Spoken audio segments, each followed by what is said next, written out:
Hello, beautiful people. It's your brother, Humanity Peace Corps TV. We are here once again.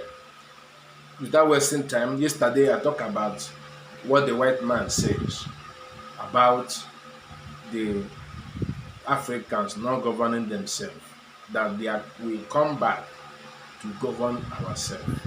It seems it's a joke, but it's a reality. I want to play the video again. You listen to the video, I will explain it, what he means, so that you will understand and so that we can continue. Listen to the video. To put the imperial hat back on to say, we're going to govern those countries if you're incapable of governing yourselves, because enough is enough. We're done being invaded. Because our own national security risk is at stake. Exactly. National security interests are at stake. You can say that about pretty much all of Africa. They're incapable of governing themselves and benefiting their citizens because the governments there are all about looting and pillaging and lining their pockets and going shopping in Paris instead of actually hold on a second. Hold on. People on the left are going to watch this. They're going to say, wait a minute, Eric Prince is talking about being a colonialist again. Absolutely. Yes. Enough. Because if you go to these countries and you see how they suffer under absolutely corrupt, made-up governments that are just criminal syndicates, the people of Africa, the people of Latin America, a lot of them deserve. Now you get the point. He says that it seems that Africans cannot govern themselves. What it simply means is like African doesn't have the brain. They don't have the capability. They don't have the intelligence to govern themselves. That they are suffering. And the worst of it, that their suffering is affecting them now. Because Africans are morons. They are not intelligent enough to govern themselves. It makes them to begin to troop into their own country, which they have governed themselves, put infrastructures, economies are growing in their place. Now, the Mumu Africans are not trooping in a governed area, in a civilized area, which is their own place. That you coming to them is a siege. In a meha attack, you coming there is like an attack, and that's why they are not happy with that. So they now are organizing themselves to come back to govern you people, and it's a very, very, very. I can't reason it again. Like them coming back is like we are going back to slave. You are going back to become a slave, and it will be, I don't know the word to use for this. It will be very shameful that they came back to govern us, to recolonize us, to enslave us again in this 21st century. You may think it's a joke, but it's not a joke. It's a reality. I will tell you how it's a reality. You know, when they say that you can't govern yourself, what did they do that makes you not to govern yourself? They are the one that did it too. It's a systematic game. The game, they plan it very, very well. They make sure that you will not ever govern yourself. They make it they plan it from onset before they invade Africans. After the fall of Kemet, that is when Africans begin to be colonized. And you may ask, did they just invade Africa with guns and bullets? No. Or with sword? No. Or with chariots? They did not just invade. First of all, they sent their people as a business, as a tourist, as a preachers. They sent them to come and spy and check how Africans behave after the falling of Kemet, which is the newly Egypt. So now they came and begin to do business, do agreement, sign agreement on business level, diplomatic level of this kingdom, agreeing with this kingdom to buy this or buy that. It's through that they begin to now, they have to now, when they see that you people cannot defend you people, yourself, they now come with chariots and ammunitions and conquer you. This was how they came during those days, during 18th century, 16th century. You understand? That is how they enter the African kingdoms. And they are coming back that the same way. You understand? They are coming back. Their system of coming back now will not be like them, because they have now modelized their pattern of colonization. What did they do that makes you not to govern yourself? One, they make sure they choose your leader. And they will never choose a leader that is going to have sense. They will never choose a leader that have the people in mind. They always choose criminals. Those with criminal documents. Those they know they are evil. Those that is greedy. Those that are selfish. Once you become ambition, you may be asking, how does slavery work? How does slavery work? It's people that Nali when Odogu. This Odogu, all because of them when so many arrows to stop them from intimidating and doing wickedness, atrocity against their fellow people.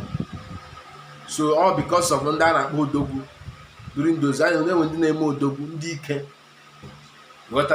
So when they came to us, they have to employ those people because they want popularity, they want to be famous. When they find that you are ambitious to be famous, you want to control. When they see that ambition in you, they will now employ you and give you what you want. If you want money, they will give you money. If you want fame, they will give you fame. If it is power, is what you want, they will give you power, because they know when you are criminal. So, and you will keep to their interests. That is exactly what they want. So they make sure the African leaders never get a good leader. They always make sure they put a puppet, somebody that has no muscle to strong will of his people. They make sure they pick someone that doesn't love his people, someone that is feeling that his people is against him. You know, there are people that's in depression. They think that the whole world is against them. They choose basis on that. They choose based on how criminal mind you have. They choose based on how loyal, how cowardic you are. You understand? That's what they choose. They choose cowards, they choose criminals, they choose low mental people, people that can be easily manipulated. That is the people they choose. They don't like people that is strong-willed. People like Gaddafi, they don't like them. Now, I will post you what is going on now. They are coming back. That thing this man says is very reality in Nigeria. And once they be able to make it work in Nigeria, they will do it to other places. Now, Nigeria is on a verge of breaking pieces, and it will certainly happen. Now that Biafra is fighting to be free, they have come back. They want to rush. How does it mean rush? They were now in a haste to establish that already planned agreement, because once Nigeria break into pieces, it will give muscles to other Africans. Two, once Biafra get independence, is a freedom to other Africans, and they knows that it's only Igbo man, it's only Biafrans that have the power, they have the mental power to challenge them. Every black man that have progressed and have done something in West, check the tribe from which the person come from. He's coming from the Biafran side or is coming from Yoruba side. And Yoruba are a few. Many Africans that are doing great things in West, they are from the origin of Biafrans. Believe me, it doesn't matter how jealous we are. It is how we are made. You understand? So, and this is the reason why even in 1967 and to 1970 of Biafra War, they say something that if you allow these people to be free, you don't know what they can become with their natural resources and their bread. So, I want you to look at this claim and you see the news. The British and France is dragging who to recognize Nigeria again. Yes. Last time you hear the rumors that the rumors of Tinubu giving the northern side of Nigeria to control their mining and militarize and recolonize them. Recolonize them again. When they will they will do the mining of gold and other resources. They want to give it to France. Then it's like UK and France is not dragging, or they are in agreement to share it into two. You know, France want to stay close to Niger because of you have been watching news now to see what France and Niger is going on. The time ECOWAS want to go war in Niger. So, and the Niger has a border with northern side. So France want to take over that side for their interest, which is also the interest of Britain. And if they succeed to do that, they now have a base in northern side. You understand? To be able to penetrate Niger, where the uranium, they can get it easily. So that rumor have some sense, even though it's a rumor. But there is when you think with your common sense, why would they go to north? They are going to north is not mainly for mining of gold only. France going to north is to have a close boundary, to stay in the close boundary to penetrate Niger, where they were pursued. Actually they were pursued out of Niger. So they want to they want to enter back, but they don't know how to do that. So they want to go through Nigeria. They wanted to fight the Niger country with ECOWAS. ECOWAS is very critical. Then they want to go another. They have devised another means. It may be a rumor now, but tomorrow it will not be a rumor.